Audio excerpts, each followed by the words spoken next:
Bleu, blanc, noir. Le rugby aux couleurs de France Bleu et du CAB. Bleu, blanc, noir. Bonsoir à tous, c'est Bleu, Blanc, Noir sur France Bleu Limousin. Ce soir, nous recevons le 3e ligne du CAB, Simon Azoulay, et le centre, Jamie Noon. Ensemble, nous allons revenir sur la très belle victoire des Brivistes samedi soir face à La Rochelle, 31-10. Un succès malheureusement insuffisant pour l'instant pour assurer la demi-finale à domicile. Et avec nos deux invités qui prendront leur retraite à la fin de cette saison, nous reviendrons sur leur passage à Brive. C'est Bleu, Blanc, Noir et nous sommes ensemble jusqu'à 20h. France Bleu Limousin, radio officielle du CAB. Simon Azoulay, Jamie Noon, bonsoir. Bonsoir. Merci d'avoir accepté notre invitation. Autour de la table également Mickaël Nicolas de notre partenaire La Montagne. Bonsoir. Bonsoir Manuel. Alors Christophe Tastet, notre collègue, n'est pas là. Il est encore en vacances. Il fait que ça. Quel vénard décidément celui-ci. En tout cas messieurs, donc on va revenir sur cette belle victoire du CAB. Un match qui restera forcément dans vos têtes celui-ci. Oui, non, c'était un très beau match avec une première mi-temps vraiment pleine où voilà, enfin 30 minutes où ça a été vraiment extraordinaire et exemplaire. Et voilà, bon, mais c'était peut-être mon dernier match à Brive et au Stadium, et voilà, c'était une très belle sortie, et je remercie beaucoup le groupe parce que c'est agréable de finir sur un match comme ça, et le public parce que ça a été extraordinaire, et ça faisait longtemps que j'avais pas vu le Stadium comme ça. On reviendra bien sûr dans la deuxième partie de cette émission sur cette sortie, peut-être la dernière donc pour vous au Stadium de Brive. Simon Azoulay et Jamie Noon sont nos invités. Bleu, blanc, noir. Le rugby aux couleurs de France Bleu et du CAB. De retour au Collonges à Brive, donc le CAB s'est imposé 31-10 samedi soir face à La Rochelle. Une victoire qui permet aux Brivistes de se hisser à la 2e place du classement. Et malheureusement, alors qu'on pensait que ce succès pourrait être suffisant, pourrait suffire aux Brivistes pour assurer dès ce week-end cette demi-finale à domicile, eh bien c'est raté, car hier soir Pau est allé gagner à Lyon 26-19. Et donc Brive devra attendre la dernière journée pour savoir s'ils disputeront ou non cette demi-finale devant leur public. En tout cas, le CAB a livré samedi l'une de ses plus belles prestations, et les Corésiens, Mickaël Nicolas, ont fait une entame de match assez tonitruante. Oui, Nicolas Godignon en parlait après le match. Il disait que c'était sans doute le meilleur premier quart d'heure des Brivistes cette saison. Alors il parlait aussi de la première mi-temps dans son ensemble. C'est vrai qu'on a vu des Brivistes gagner tous leurs duels, dominer en mêlée, ce qui a amené l'essai d'Arnaud Mignardi, le deuxième, sur cette percée de Tassilo Afoutou, qui ont dominé aussi devant avec un groupe pénétrant qui a amené une pénalité qui a permis à Jean-Baptiste Péjoine de servir Romain Sola pour le premier essai. C'était effectivement une mi-temps extrêmement aboutie dans le sens où devant comme derrière, tout le monde était au diapason, dans le bon rythme, et ce qu'on a vu dans la démonstration de puissance, on l'a noté dans nos colonnes hier, c'est qu'en plus on sentait une explosivité vraiment sur les premiers appuis. À chaque fois qu'un Briviste prenait le ballon, il faisait la différence, quoi. Et on l'avait déjà eu cette impression face à Oyonnax, contre un adversaire qui était beaucoup plus solide dans son approche du match, parce que les Rochelais là ils se sont fait marcher dessus dans le début. On peut penser qu'ils s'attendaient pas à une telle opposition. C'est de bon augure. On a vu des fins de match réussies pour les Brivistes ces derniers temps, des fins de match en trombe. Là on a vu un début en trombe, donc maintenant on sait qu'ils sont capables de faire les deux, donc de faire tout en même temps a priori. Alors Jamie Noon, quel a été le discours avant le match, parce que comme vient de le dire Mickaël, c'est vrai que vous étiez comme des morts de faim dans cette première mi-temps. Il y a eu un discours assez intense dans les vestiaires. Oui, je crois que c'était très émotif en fait. On a parlé de les joueurs qui vont partir, les joueurs qui arrêtent, surtout moi et Simon. Grâce à ça, je crois que tout le monde était très prêt pour le match. Toute la semaine, on a parlé de ce match, et en fait, on était comme on a dit, on était plus réactif en fait, et on a très bien commencé. Grâce à ça, on a gagné ce match. Le momentum qu'on a eu premier mi-temps, ça nous servit pour qu'on continue de jouer en forme et de gagner contre La Rochelle qui sont pas mal aussi. Alors, Simon, vous n'étiez pas tous les deux au match aller, mais il y a Romain Sola, et vous l'avez repris à Mickaël ce matin dans vos colonnes, qui disait que vous vous étiez fait chambrer au match aller. On sait qu'en top 14, quand vous aviez joué contre La Rochelle, déjà il y a 2 saisons, ça avait été le cas. Est-ce que ça vous a servi, bien sûr? Est-ce que vous avez voulu leur montrer qui étaient les patrons là au Rochelais? Non, bien sûr, c'est toujours. Je crois qu'on était passé à côté au match à La Rochelle, et c'est vrai que voilà, les Rochelais n'avaient pas été très corrects à la fin du match. Donc voilà, après moi il n'y avait pas de sentiment de revanche particulière, c'était un match on savait important pour nous, pour le classement et pour espérer les phases finales. Mais voilà, c'est bien qu'on ait réagi, qu'on leur ait montré que voilà, qu'on était là, qu'on serait présent jusqu'à la fin et qu'il fallait compter sur nous. Et je pense que samedi soir, les Rochelais ont pris conscience un peu plus que Brive était là et qu'il fallait compter sur eux. Alors justement, ce début de rencontre, comment vous l'avez vécu du banc? Est-ce que vous avez été surpris par ce que vos partenaires ont fait là? Non, parce que voilà, c'est vrai que comme le disait Jamie, on se sentait bien, et je pense que voilà, l'équipe avait envie de faire un gros match pour sa dernière des phases régulières au stadium. On était prêts. Voilà, je sais pas si La Rochelle s'attendait à ça, je pense peut-être pas, mais voilà, nous en tout cas on était prêts. J'ai pas du tout été surpris de l'entame, et si je me souviens bien, dès l'entame, c'est sur le coup d'envoi, c'est Jimmy qui met un gros plaquage, donc voilà, ça a lancé le match, et après ça a été sur le même tempo, donc c'était parfait. C'est vrai qu'il y a eu un gros plaquage d'entrée. L'intensité, Jamie, tout au long de cette partie, c'était de l'intensité qu'on peut voir dans le top 14. Oui, je suis d'accord. Je crois que c'était vraiment un match comme l'année dernière dans le top 14. Mais Garça aussi, c'est pas connu qui a joué comme une équipe de top 14. La Rochelle, ils ont joué le jeu. Et grâce à ça, je crois tous les spectateurs, ils ont eu un spectacle très bien. On doit continuer comme ça, parce que si on mérite remonter, on doit sortir les matchs comme ça maintenant. Alors Brive a fait le trou assez rapidement, il menait 17-0 après 10 minutes de jeu dans cette partie, mais en deuxième mi-temps, Brive a beaucoup plus défendu. Mickaël, Brive a bien défendu, mais a été énormément pénalisé. Ben oui, c'est les deux côtés de la pièce, hein. Le côté pile pour Brive, c'est que dominer, les brivistes, ils ont su tenir, et jusqu'à l'essai de Mouri Valou, on peut pas dire que les Rochelais étaient particulièrement dangereux, ou en tout cas qu'ils aient mis à défaut la défense briviste qui était bien en place. Le problème, c'est que pour en arriver là, il y a eu beaucoup effectivement de séquences où les Corésiens se sont mis à la faute. Alors, de Nicolas Godignon à d'autres joueurs que je vais pas citer, mais tous se sont quand même étonnés de l'arbitrage de Monsieur Pomarède dans ce deuxième acte. Bon, ce qui compte au final, c'est que les brivistes n'ont pris qu'un seul essai en ayant été dominés 32 ou 33 minutes sur les 40 de la deuxième mi-temps, et que malgré cette débauche importante d'énergie, certes il y a eu 12 pénalités contre Brive en deuxième mi-temps, c'est beaucoup trop, ça fait 19 sur l'ensemble du match. Ce sera pas possible de rester sur ces bases-là dans un match de phase finale où l'adversaire sera remonté à bloc bien plus sans doute que les Rochelais ne l'étaient à l'entame du match. Donc ce sera sans doute rédhibitoire. Mais par contre, ce qu'il y a de bien, on en revient au physique et au mental, c'est que les brivistes, après avoir été sur le reculoir pendant une demi-heure, une grosse demi-heure, au moment où ils sont sortis 2 fois de leur camp dans la deuxième mi-temps pour mettre une pénalité, pour mettre un essai par Julien Caminati, qui fait encore quand même sur un exploit individuel, mais qui fait forte impression. Quand il démarre, y a personne qui peut l'arrêter ou le retenir. Et ça, quand même, ça démontre la qualité de la préparation qui est menée depuis quelques semaines, et le sérieux des Corésiens dans la préparation qui leur est proposée par Stéphane Poli notamment. Et puis de la confiance, puisque l'un alimente l'autre. Les brivistes, ils ont confiance, donc ils rechignent pas à s'entraîner. Et comme ils se sentent mieux, ils ont encore plus confiance.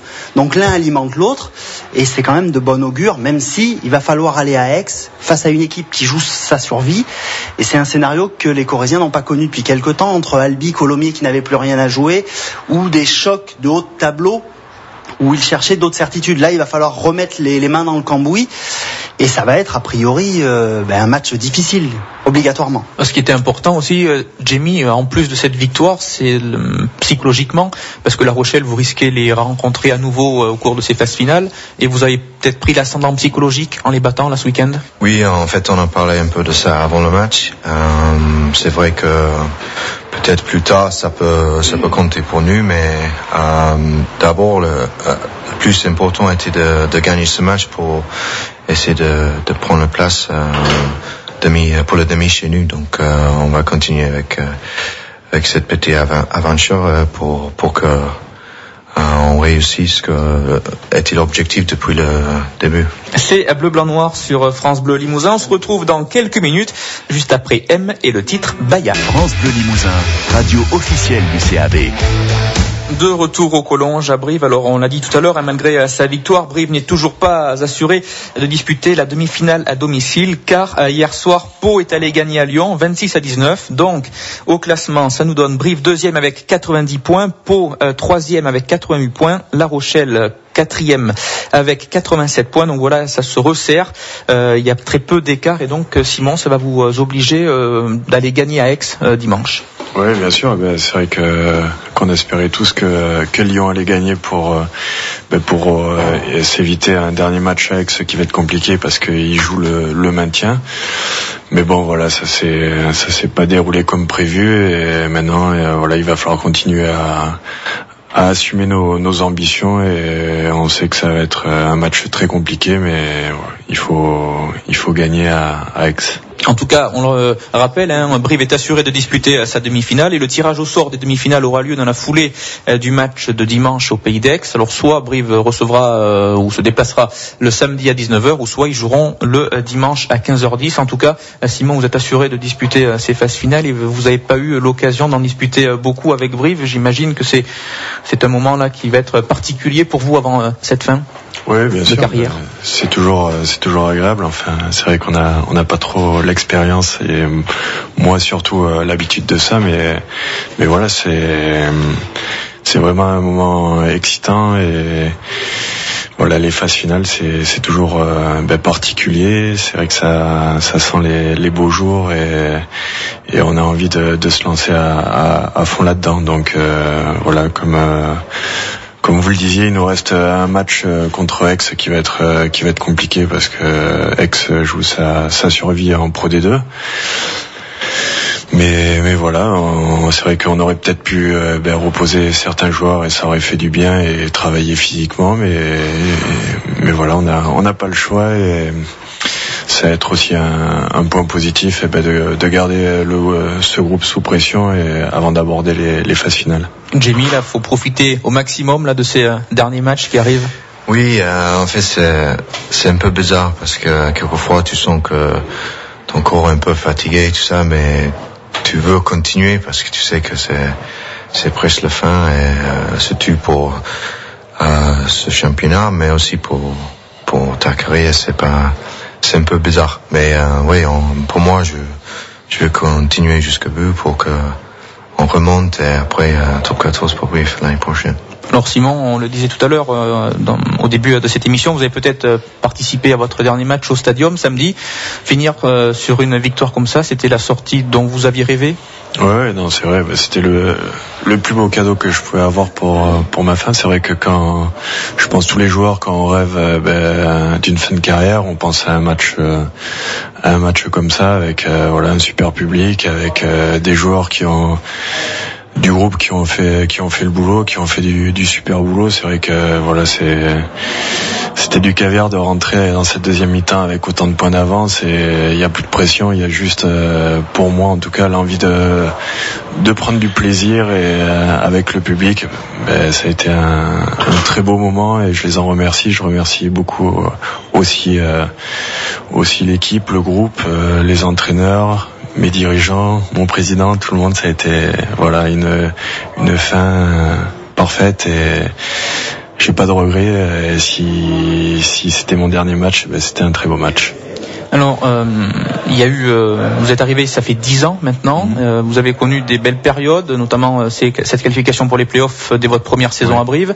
Il y a eu ce retour en H-Cup et des moments plus compliqués, comme par exemple cette relégation l'an passé. Qu'est-ce que vous retiendrez de ces 10 ans passés à Brive? Non, beaucoup de bons moments. C'est vrai que c'était parti très vite avec cette remontée et les playoffs en suivant. Et puis voilà, ça a été un peu les montagnes russes, un peu plus compliqué après la qualification pour la Coupe d'Europe et jouer le maintien et pour finalement descendre où ça a été une période qui a été dure. Voilà, moi je sais que j'ai eu beaucoup de mal à digérer cette descente. Pour moi c'était vraiment un échec et je pense que cette saison j'ai pas été très performant, j'ai pas beaucoup joué, mais c'était dû à mes prestations et j'ai eu du mal à repartir après la descente. J'ai eu un peu de mal à le digérer, je le regrette, mais voilà, c'était comme ça, c'était une période difficile, mais voilà, maintenant on pense à des choses beaucoup plus positives et joyeuses et voilà, j'étais très content de mon dernier match à Brive contre La Rochelle, mais je serais encore plus heureux si Brive remontait en top 14 l'année prochaine. Alors Mickaël, Simon Azoulay, c'est un joueur assez discret mais important dans un groupe. Non. Bien sûr, moi Simon, c'est la 3e saison que je le côtoie. L'image que j'en avais, c'était une image extérieure. Et c'est vrai que sur ces 3 dernières saisons, en tout cas les 2 précédentes, ça a été un joueur important par son exemplarité et aussi souvent un recours parce qu'il faisait déjà partie des joueurs un peu âgés de l'effectif. Et dans les moments où ça a été difficile, je pense il y a 2 saisons après le vote des joueurs où tout le monde, où l'effectif était déboussolé, les anciens ont servi et les plus jeunes ont été contents de pouvoir compter sur Simon pour remettre un petit peu de l'ordre. Il l'a fait dans le vestiaire de manière discrète, avec un discours positif à chaque fois, et il l'avait fait aussi, et il l'a fait la saison dernière dans un secteur important qui est celui de la touche, où son expertise a bien servi le CAB dans son opération maintien. Ça n'a pas abouti la saison dernière, mais la saison d'avant, qui était pas si bien embarquée que ça, malgré à l'époque un effectif quand même de grande qualité, dans ces moments-là, le CAB a pu compter sur Simon Azoulay, comme il avait pu le faire depuis plusieurs saisons déjà. Mais voilà, ça s'est peut-être pas vu directement, mais ça a eu un impact très important, voire décisif, devant, sur le pack, comme d'autres joueurs ont pu l'avoir. On pense à des Guillaume Ribes ou autres, et là je parle que de devant, mais voilà, je pense que c'est l'exemplarité qui a compté, et le fait d'essayer de garder la tête froide dans toutes ces situations, même s'il le dit, et il le disait déjà à la fin de l'année dernière. Je me souviens quand on abordait ensemble la possibilité d'une descente, il expliquait qu'il n'endormait pas la nuit, quoi. Donc dans un monde professionnel où il y a de moins en moins de joueurs qui ont des cauchemars à l'idée de descendre, c'est quand même un beau témoignage de l'attachement qu'il a pour le club, et un attachement réciproque. On l'a vu à la fin du match, et c'est bien logique et légitime. Jamie, vous qui côtoyez Simon au quotidien, qu'est-ce que vous pouvez nous dire sur lui? Non, je crois qu'il est un vrai leader. Quand il parle, tout le monde écoute. Normalement, il parle avec l'expérience qu'il a. Aussi, c'est toujours vrai. Tu sais, ce qu'il a dit, c'est vraiment très important. Et tout le monde le suit. Et en fait, il est toujours là depuis que j'étais là. Et il était toujours très important pour l'équipe. Je crois que, j'espère l'année prochaine, il va être très important avec moi, à côté de moi aussi, donc on verra. Mais je le félicite pour sa carrière, et on va continuer un peu ensemble, je crois. Vous m'avez tendu la perche, donc vous serez à Tulle la saison prochaine, tous les deux, Simon? Normalement, si tout va bien, oui, j'espère. Après voilà, non, Tulle, c'était une opportunité intéressante de finir avec des amis. Jamie, il y a Jérôme Voisin, il y a Fabien Domingo, il y en a beaucoup, Luc Arbut, Charles, enfin voilà, il y en a vraiment beaucoup d'anciens brévistes et voilà, c'est une possibilité de bien finir. Donc on va voir, c'est pas encore vraiment fait, mais il y a des très grandes chances que ça se fasse. Qu'est-ce qui vous a décidé à tenter ce dernier challenge là ?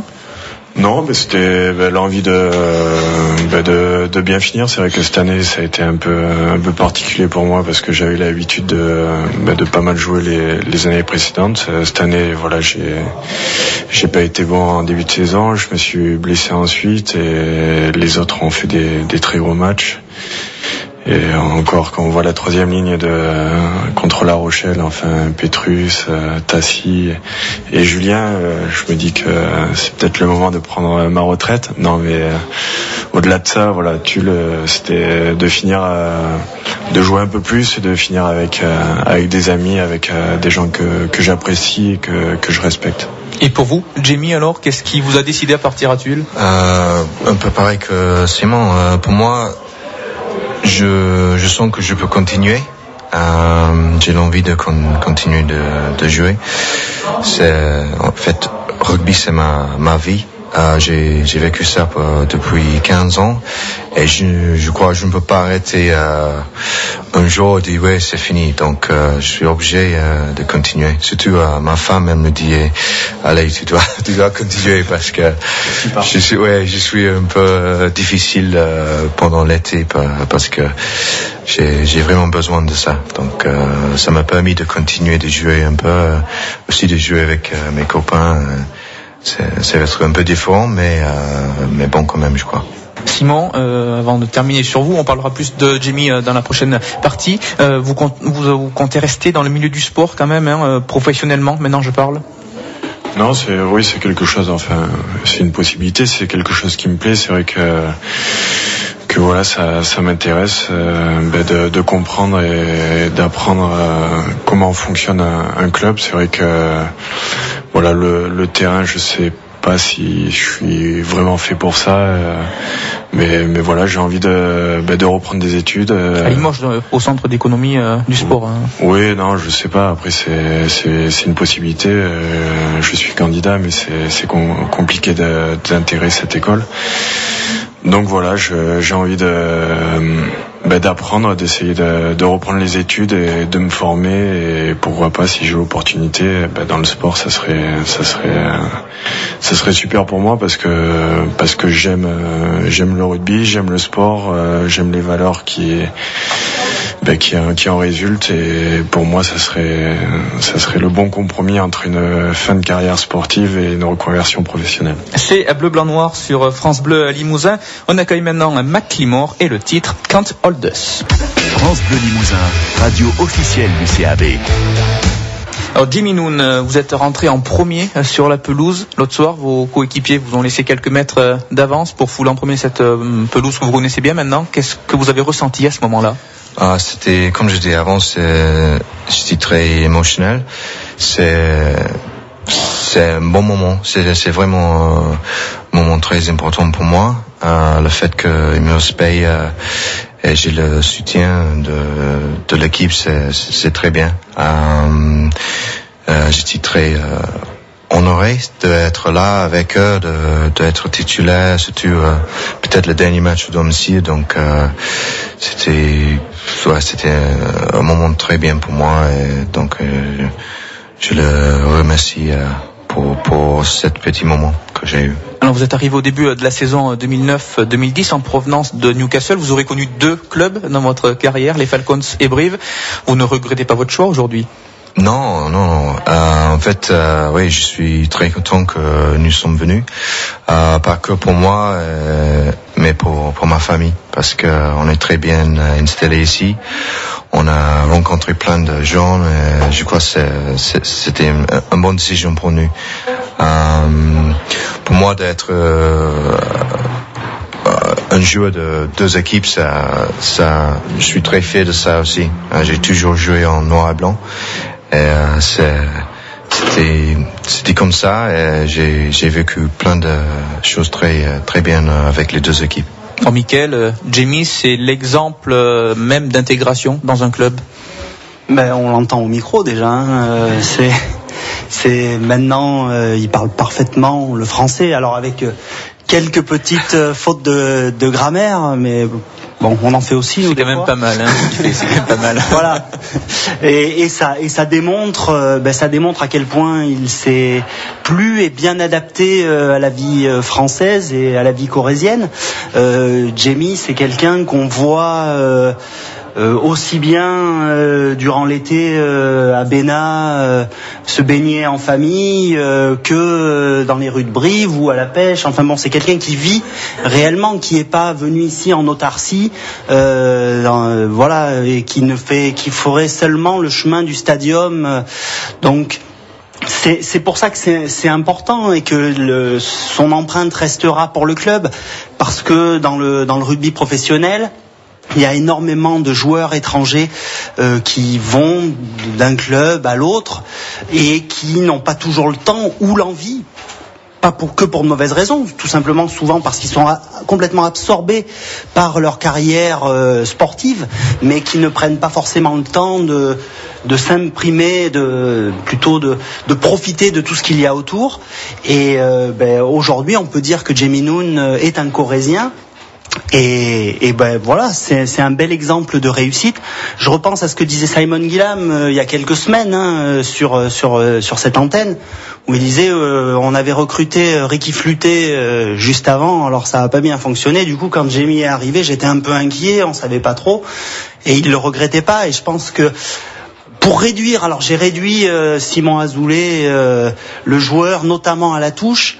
Ça ne veut pas dire qu'il n'avait pas plein d'autres qualités pour évoluer aussi longtemps à haut niveau. Jamie, si on doit le réduire, on retiendra ce premier plaquage du début du match contre La Rochelle. Et on pourrait ressortir des images de tampons ou de tubes qu'il a posés ici ou là sur toutes les pelouses, et c'est les mots des adversaires en sortant, mots expliquant que c'est pas très agréable de croiser Jamie Noone sur un terrain. On s'en souvient un petit moment.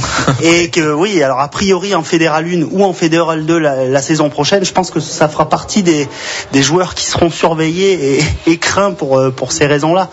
Mais c'est vrai que c'est un exemple, lui aussi, d'intégration, mais exemplaire aussi par sa démarche, son professionnalisme, comme Simon. C'est des joueurs qui ont, à l'entraînement et en match, qui apportaient une image positive toujours au groupe, et c'est important parce que on peut aller contre sa nature, mais il y a des joueurs qui n'ont pas cette capacité, et ça enlève rien à leur qualité rugbystique, mais qui des fois se laissent submerger par l'émotion de mauvaise manière, ou qui savent pas toujours être au bon moment au rendez-vous. Eux l'ont été pour le CAB dans les moments importants, et c'est pour ça qu'ils ont mérité leur sortie provisoire, en tout cas de cette fin de saison régulière au Stadium. Simon, un petit mot sur Jamie. Non, bien sûr, Jamie, c'est l'exemple, c'est l'homme à suivre. Et c'est vrai que à l'entraînement il est exemplaire, à la musculation il est exemplaire, et voilà, ce qui résume, je crois, tout, et ce que vous avez dit, c'est voilà, Jamie, c'est le premier plaquage en avançant, celui qui monte la voie et qui amène toute l'équipe dans son sillage. Et voilà, c'est quelqu'un qu'on aime beaucoup, qu'on respecte beaucoup. Et voilà, quand on voit en plus comment il s'est intégré à Brive, au rugby français, on a l'impression qu'il y a Jamie et Johnny. Donc voilà, les deux font la paire, et en tout cas notre Jamie à Brive, ça a été super, et c'est encore super. Et quand on sait qu'en plus il a envie de rester en France, et à Brive en particulier, pour sa reconversion et pour son après-carrière, voilà, tout est dit. Justement, Simon, vous faisait référence à Johnny il y a quelques semaines, quand vous avez annoncé sur Twitter que vous mettrez un terme à votre carrière à la fin de cette saison. Il vous a laissé un message assez poignant. Ça doit faire quelque chose, j'imagine, de se partenaire de votre ancien coéquipier sous le maillot de Newcastle.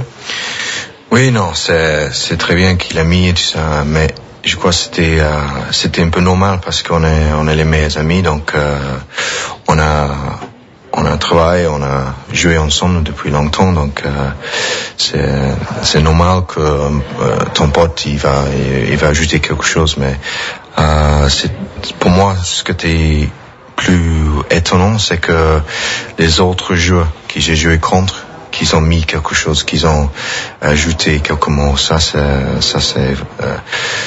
me touche très profondément, parce que c'était quelquefois tu joues contre eux, mais tu n'es pas très proche. Tu fais un plaquage contre eux, après ils le souviennent, et après 10 ans, c'est étonnant quoi. Justement, donc vous allez rester en Corrèze. Vous êtes tombé amoureux de cette région? Oui, on aime, moi, ma femme, ma famille, on aime bien cette région. C'est vraiment une région très calme, mais qui nous a apporté plein de choses. Pour mes enfants, ils ont très bien intégré. Ils parlent très bien avec l'accent corrézien aussi maintenant. Et mon petit, il a demandé il veut jouer pour l'équipe de France. Mon grand, il veut jouer pour l'équipe d'Angleterre, donc. Oula, je crois compliqué là. Ça va être difficile pour moi, je crois. Mais non, c'est vraiment très important pour nous, pour eux aussi, qu'on reste ici et on va continuer l'aventure. On est venu pour apprendre plein de choses. On essaie de nous intégrer, de faire des efforts, surtout avec la langue, parce que c'est pas facile. Et on va continuer avec ça, parce que c'est pas fini, mais oui, on veut rester vraiment dans ce région avec les brévistes. Et professionnellement, qu'est-ce que vous comptez faire? Vous avez des pistes là? J'ai plein de petites choses pour le moment, mais j'ai rien de concret. Mais pour moi, je crois que je vais essayer de faire les examens pour être agent sportif. Et avec ça, peut-être je vais essayer de faire un peu de coaching sur le côté pour continuer de rester dans le sport, parce que comme Simon, c'est quelque chose que j'aime bien. C'était ma vie depuis longtemps, donc je ne peux pas partir trop tôt. Au sein du CAB, vous voudriez faire ça avec les équipes de jeunes, pourquoi pas? Oui, on va le discuter. On a parlé un peu de ça, donc je crois que ça dépend, parce que je dois faire l'examen, c'est pas un permis, mais le diplôme. Oui. Donc je crois que je suis obligé de passer par ça. Donc on verra plus tard, mais ça m'intéresse un peu de donner ce que j'ai appris, surtout pour les jeunes. Alors vous êtes passionné de rugby et de pêche aussi. C'est une passion que vous aviez déjà en Angleterre, ou vous avez découvert ça en Corrèze? Non, j'ai commencé en Angleterre. En fait, j'ai travaillé avec un fournisseur de la matériel de pêche. Ça s'appelle Hardy & Grace en Angleterre. Donc j'ai commencé avec eux, j'ai eu les profs là-bas, tout ça. Et après, quand je suis venu, j'ai découvert plein de petits ruisseaux, plein de grands ruisseaux aussi. Et j'ai rencontré plein de mecs qui aiment bien aussi. Donc c'est vraiment un moment très important pour moi, surtout après quelques matchs, parce que avec le stress qu'on a eu depuis un petit moment, surtout quand nous avons joué le maintien, c'était très bien de sortir tout ça et se mettre dans l'eau un peu pour essayer de faire un petit peu de pêche. Pêche à la mouche? Oui, pêche à la mouche, ouais. Jamie Noon et Simon Azoulay sont nos invités dans Bleu Blanc Noir. Dans quelques minutes, les traditionnels carton blanc, carton noir. Mais avant cela, place à Hot Case et le titre AI. France Bleu Limousin, radio officielle du CAB. De retour au Collonges pour cette dernière partie, les traditionnels carton blanc, carton noir. Et on commence avec vous, Jamie Noon. On peut commencer avec Simon d'abord. Allez, Simon. Alors carton blanc, bien sûr. Voilà, un grand merci à tout le monde, tous ceux qui m'ont supporté pendant ces 10 longues années à Brive, et voilà, je remercie le groupe, l'équipe, mes dirigeants, enfin voilà, mon président, les journalistes, tout le monde, voilà, un grand merci et merci encore pour la belle fête de samedi et merci encore au public. Et exceptionnellement, si j'ai autorisation, je vais pas, vu que c'est une dernière, j'ai pas envie de mettre de carton noir parce que voilà, c'est une belle fin, donc je vais encore dire un carton blanc et c'est pour Jamie et Rétif qui terminent leur carrière en même temps que moi et voilà, c'était un grand honneur de jouer avec eux. J'ai pris beaucoup de plaisir, j'ai rencontré des super mecs. Et voilà, pas de regret d'arrêter, juste beaucoup de plaisir d'avoir rencontré des hommes et on oublie un peu le rugby et merci à eux. C'est parfait, le message est passé. Jean-Michel, Jamie Nunn. Moi je vais dire carton noir, c'est le quart. Le voyage qu'on doit faire peut-être ce week-end, c'est pas très bien. Vous avez prévu de la lecture, oui, pour. Ouais, j'ai plein de choses prévues. J'ai un peu de temps. Peut-être je peux faire un diplôme. Et le carton blanc, pareil que Simon, je veux remercier tout le monde, surtout pour l'accueil qu'on a eu ici. Les Anglais en France, c'est un peu compliqué. Surtout mes coéquipiers. Pas que à Brive mais à Newcastle aussi, Johnny et les autres quoi. Surtout pour Johnny pour le match qu'il a fait le week-end contre Saracens. C'est bien qu'il y ait deux équipes françaises dans le final. Et ouais, c'est tout. Et Jean-Michel, c'est votre surnom, c'est ça? Oui, c'est ça. Jean-Mi. Oui, Jean-Mi. Ouais. Michael Nicolas, carton blanc, carton noir.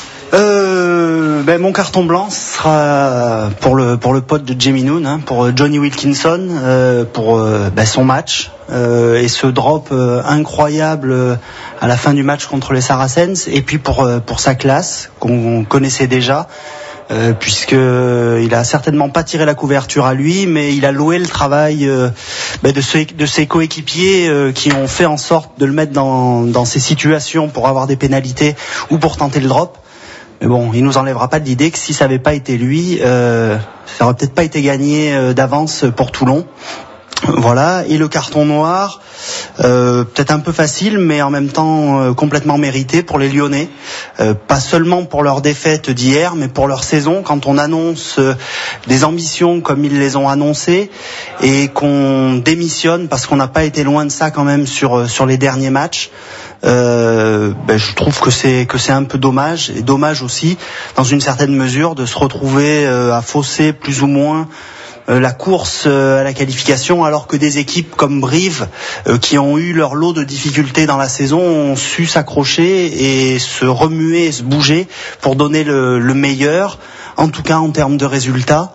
Et que d'autres équipes comme Pau ou La Rochelle ou Aurillac se battent depuis le début et respectent autrement plus ce championnat de Pro D2 qui mérite de l'être compte tenu de la densité qu'on y voit en haut comme en bas du classement. Alors, carton noir, je vais l'adresser à monsieur Pomared qui avait deux belles équipes sur la pelouse samedi. C'est dommage que l'arbitre en deuxième mi-temps n'ait pas été à la hauteur, on va dire. Il a été et il atteint la limite d'âge pour arbitrer. Bon, je pense que oui, il a peut-être fait son temps, tout simplement, sans en dire plus. Et carton blanc pour vous, messieurs, en tout cas pour tout ce que vous avez apporté à Brive et pour votre carrière. Merci en tout cas et bon courage pour la suite de cette saison, en espérant qu'elle vous mène jusqu'à cette finale à Bordeaux. C'est donc la fin de cette émission. Le prochain rendez-vous sport sur France Bleu Limousin, ce sera demain soir avec le dernier match du CSP qui recevra Nanterre. Une rencontre à suivre en direct sur notre antenne à partir de 20h, coup d'envoi à 20h30. Et quant à nous, on se retrouvera dimanche dès 15h pour le dernier match de la phase régulière du CAB en déplacement au Pays d'Aix, coup d'envoi à 15h10. Merci messieurs. Dans quelques minutes, les infos sur France Bleu. Bonne soirée. France Bleu Limousin, radio officielle du CAB.